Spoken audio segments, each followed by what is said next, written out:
नमस्कार मंडळी, स्वागत आहे तुमचं मराठी यूट्यूब चॅनलमध्ये। स्वामींच्या कृपेने तुमचा दिवस आनंदात जाऊ हीच मी स्वामींच्या चरणी प्रार्थना करते आणि आजच्या नवीन व्हिडिओला सुरुवात करूया। तर पहा, ही जी एकादशी आहे ही अत्यंत शुभ आणि मोठी म्हटली गेलेली आहे।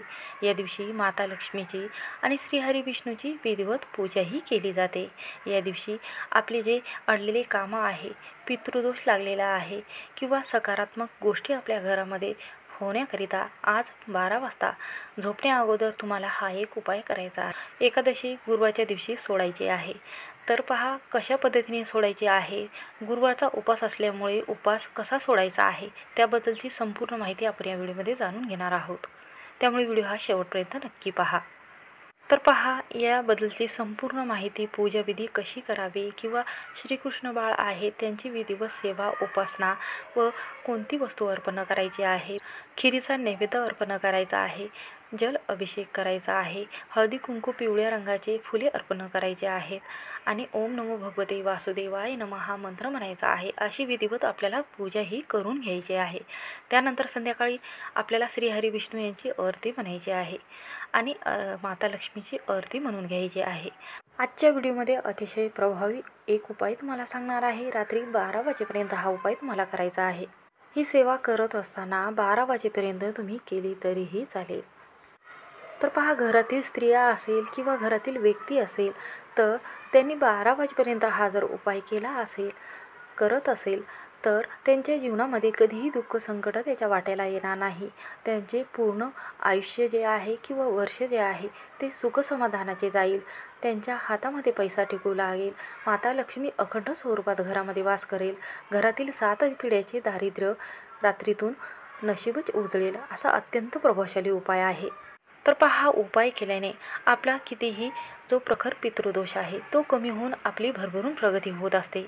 आपल्या घरामध्ये नोकरी चांगल्या ठिकाणी मुलाला लागत नाही, घरामध्ये पती पत्नीमध्ये वाद व्हायला लागतात किंवा एकादशी, पौर्णिमा, अमावस्या आल्यानंतर या दिवशी मुलाचे आणि आईचे वाद होतात आणि जास्तीत जास्त प्रमाणात पती पत्नीमध्ये वाद व्हायला लागतात आणि कुटुंब कलहाचं वातावरण जे आहे ते जास्त प्रमाणात वाढत असते व सतत मुला मुलीचे भांडणं घरामध्ये जास्तीत जास्त प्रमाणात। घरामध्ये पैसा असूनही टिकत नाही। घरामध्ये जी मुले आहेत ते लग्नाच्या वयाला आलेले असून त्याचे लग्न कार्य ठरत नाही। मुलगी दिसायला सुंदर असून लग्न कार्य चांगल्या ठिकाणी जुळत नाही। मुलगा असेल किंवा मुलगी असेल त्यांचा विवाह जुळण्यासाठी त्यांना कुंडलीमध्ये काहीतरी दोष असतो किंवा मंगळ दोष असतो किंवा शनी दोष असतो।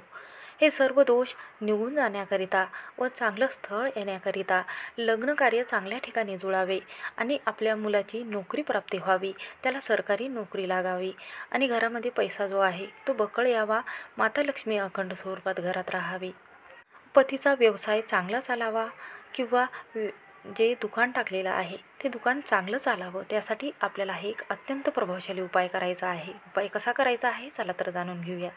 तर पहा, बरेच जणांचा प्रश्न आहे, उद्या गुरुवार आहे, एकादशीचं व्रत सोडायचं आहे, तर गुरुवार असल्यामुळे उपवास असल्यामुळे उपवास कसा सोडावा। तर पहा, एकादशीचं व्रत सोडल्याशिवाय या व्रताचं पूर्ण फळ आपल्याला मिळत नाही। उद्या गुरुवार आलेला आहे तर बऱ्याच जणांना प्रश्न पडलेला आहे की या व्रताचा उपवास कसा सोडावा। तर पहा, तुम्ही एकादशीच्या दिवशी श्रीहरी विष्णू माता लक्ष्मीला जो नैवेद्य दुसऱ्या दिवशी गुरुवारच्या दिवशी करत आहात, जसे की वरण भात भाजी पोळी चपाती, खिरीचा नैवेद्य किंवा शिरा असेल, हा जो नैवेद्य आहे हा तुम्हाला देवाजवळ ठेवायचा आहे आणि हा जो नैवेद्य आहे हा आपल्याला खाऊन घ्यायचा आहे आणि त्यानंतर हा जो उपवास आहे एकादशीचा, हे जे आपण नैवेद्य ठेवलेला आहे हा आपल्याला ग्रहण करायचा आहे आणि त्यानंतर संध्याकाळी आपल्याला उपवासाचेच पदार्थ खायचे आहेत आणि शुक्रवारी हा उपवास आपल्याला सकाळी सोडायचा आहे। अशा पद्धतीने विधीनुसार शास्त्रशुद्ध पद्धतीने हा उपवास तुम्हाला सकाळी सोडायचा आहे। देवाचा नैवेद्यच उपवासासाठी घ्यायचा आहे।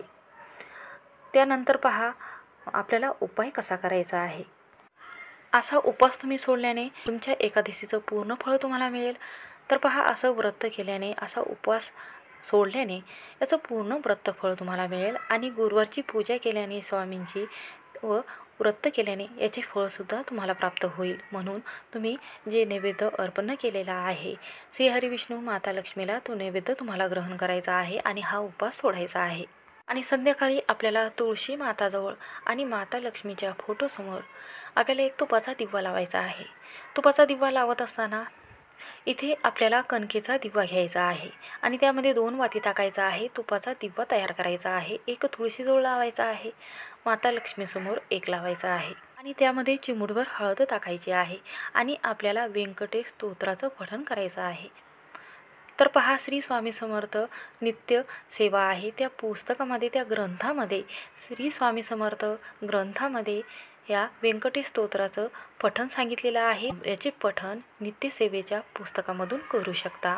आणि त्यानंतर श्रीहरी विष्णूची आरती म्हणून घ्यायची आहे, माता लक्ष्मीची आरती म्हणायची आहे आणि कापुरासोबत तुम्हाला 2 वेलची, भीमसेन कापुराच्या 5 वड्या घ्यायच्या आहेत, तमालपत्र घ्यायचं आहे, 2 वेलची घ्यायच्या आहेत आणि कापुरासोबत संध्याकाळी चिमूटभर तूप टाकायचं आहे आणि कापुरासोबत ह्या वस्तू जळून तुम्हाला माता लक्ष्मी आणि श्रीहरी विष्णूची आरती विधिवत करून घ्यायची आहे. त्यानंतर आपल्याला श्री विष्णुदेवाय नमः हा मंत्र 108 वेळा एक जपमाळ करायचा आहे. त्यानंतर माता लक्ष्मीची पूजा करून तुम्हाला एक मंत्र श्री महालक्ष्मी देवे नमः हा मंत्र म्हणायचा आहे आणि त्यानंतर सर्वात प्रथम आपल्या कुलदेवतेची सेवा करायची आहे. आणि हा उपाय केल्याने, अशी सेवा केल्याने तुमच्या घरातील कितीही पितृदोष असेल, 7 पिढ्याचे दारिद्र्य कमी होते. म्हणून हा एक उपाय नक्की करून पहा. श्री स्वामी समर्थ.